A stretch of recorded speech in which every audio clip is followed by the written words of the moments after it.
This video could solve a lot of issues. Let's see it again, please.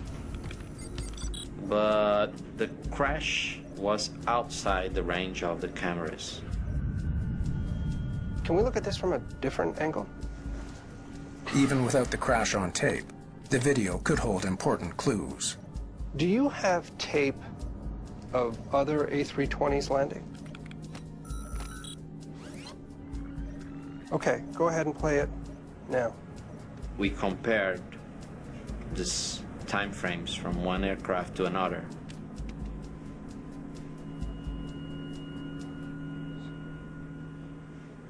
Nine seconds. A regular landing, the aircraft would take something about 9 seconds to pass over this camera. Okay, now the crash plane, please. And the accident aircraft took 3 seconds. 3 seconds. That puzzled us a little bit. Why was the crash plane going 3 times faster than a regular A320 landing?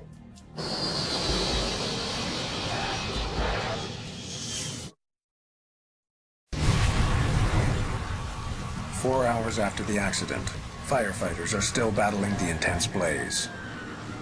The fire was a strong fire with a lot of fuel to keep it burning. Camargo is desperate to gain access to the tail section, which contains the 2 black boxes.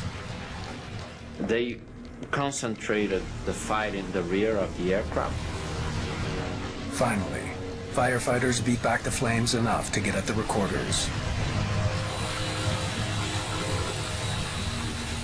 But it may be too late. They can be submitted to fire till a certain temperature. After that, there's no guarantee that data will be preserved. The recorders will be sent to Washington to be examined at the National Transportation Safety Board.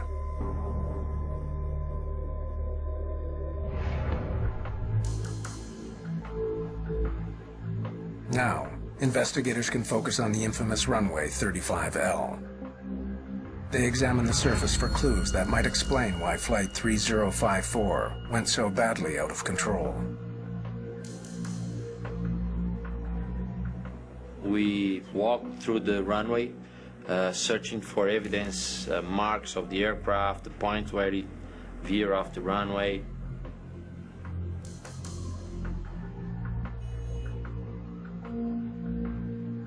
It's still wet! The water is pooling, creating puddles. That shouldn't happen on a modern runway. When this water gets in contact with the landing gear, the tires, it can generate what we call hydroplaning. And this is a problem because a pilot will have little or no control of his aircraft.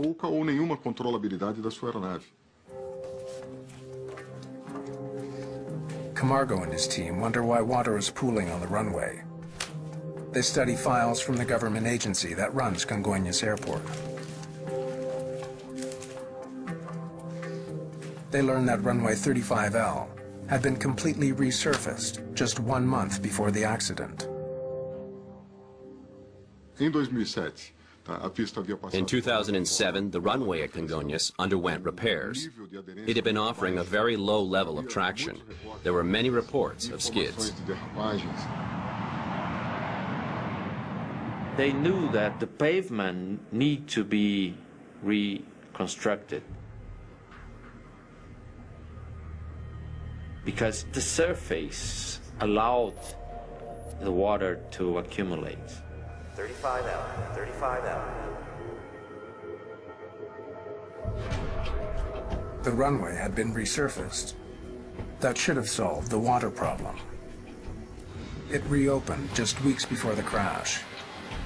The new surface seemed to be a major improvement.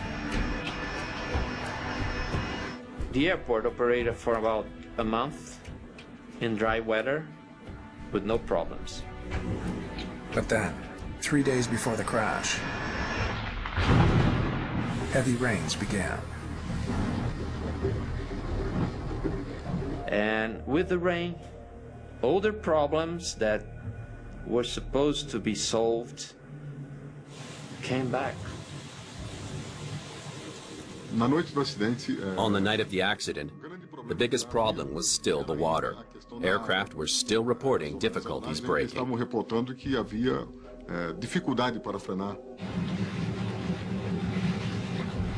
is wet and in delivery.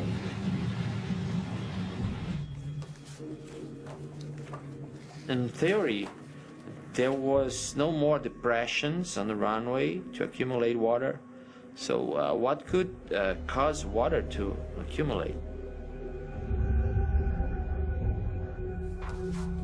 He discovers that the repair work lacked a critical safety feature. Grooving to be done at a later date. I wonder it was wet.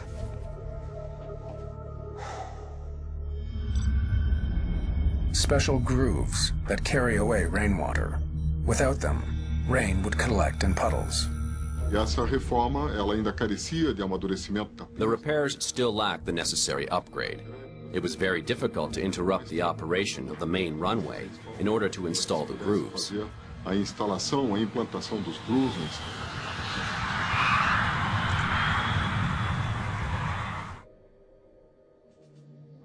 Evidence is mounting that a compromised surface on runway 35L played a key role in Brazil's worst airline accident. Colonel Camargo is concerned that Brazil's notorious rains may bring more runway disasters. Soon after the accident, we recommended the suspension of the operations of regular aircraft in rainy conditions. The airport authority complies, shutting down runway 35L until answers are found. But the main runway at one of the world's busiest airports can't stay closed for long. They must find out what caused this accident as soon as possible. Their focus shifts to the A320's thrust reversers.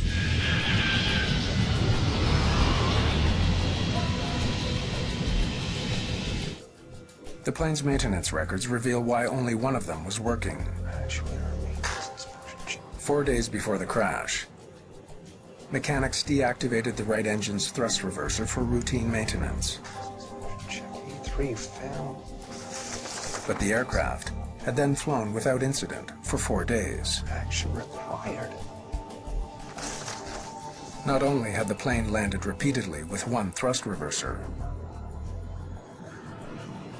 it had even landed safely on runway 35L.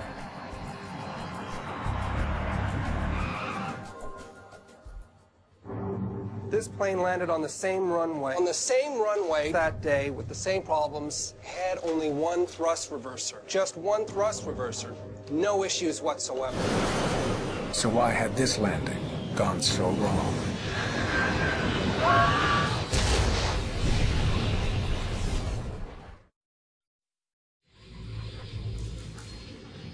Colonel Fernando Camargo travels to Washington, D.C. Technicians at the National Transportation Safety Board will help him try to recover data stored in Flight 3054's badly burned flight recorders. First, they look for a temperature-sensitive chip that could provide a clue as to how bad the heat damage might be. There's an indicator that turns the color if it was exposed to a temperature above that one that it was manufactured to support. Even though the boxes are designed to survive a fierce fire of up to 1,000 degrees Celsius, the chip's appearance is worrying news. These boards were submitted to a fire that exceeded its limitation. They test the circuit board to see if any of the memory survived.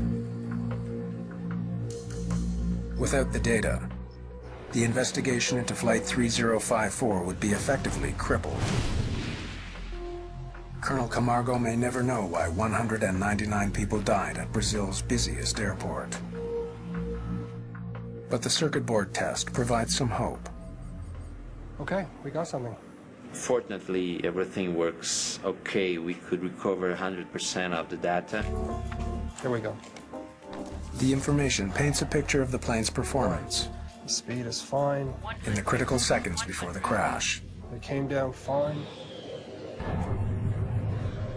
Brakes were engaged. The brakes were engaged. The data confirms that the foot brakes were working properly and that the A320 did not skid or slide. Here. Then, Here. Camargo discovers that the plane's two engines were inexplicably operating against each other. Engine 1. The plane's left engine was in reverse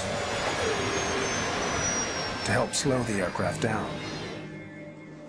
But the right engine, the one with the disabled thrust reverser, It's powering up was doing the opposite. for takeoff. It's supposed to be idling. Instead of winding down, it was accelerating to climb power. Decelerate. It can. Decelerate. It can. With one engine at full power, the pilots didn't have a chance to stop their aircraft in time. This aircraft was braking, but it would take around 1 more kilometer for it to stop. The lopsided thrust pushed the plane to the left. The right engine really was increasing thrust. There was no means available for the pilot to avoid the aircraft to veer off to the left. Could be this. So engine 2 was thrusting when it should have been idling. That would explain the veer off to the left, right? So what does this mean? Now Colonel Camargo needs to figure out why the right engine was at full power when it should have been in reverse. At that time, we could establish roughly 2 main lines of investigation. One, mechanical failure, and the other one, pilot error. Colonel Camargo brings in human factors investigators Lieutenant Colonel Marcia Fager and First Lieutenant Vanessa Diaz. Pilot is Enrique Stefanini Di Secco, age 53, from Sao Paulo, 13,654 flight hours. The pilot, who was in command, was a very experienced pilot. He knew the aircraft very well. His first officer was Aguiar Kleber Lima, age 54, from Puerto Velo, 14,760 flight hours. He had enough training to do a good job, including in an emergency situation. Their job is to determine if the crew somehow made an error that could have caused one engine to stay at full power. Machines are straightforward because they work in predictable ways. Humans are infinitely more complex in the way they think and act. It's much harder to analyze their behavior in an accident. But I can't believe that this pilot would make that kind of mistake. Okay. The human factors team must now conduct a psychological study of the crew to understand how they might have committed a fatal misstep. We attempted to reconstruct the individual history of each crew member and their experience. Ladies and gentlemen, this is your captain speaking. I have some good news for you. And tried to create a picture that could help us explain what happened in the cockpit.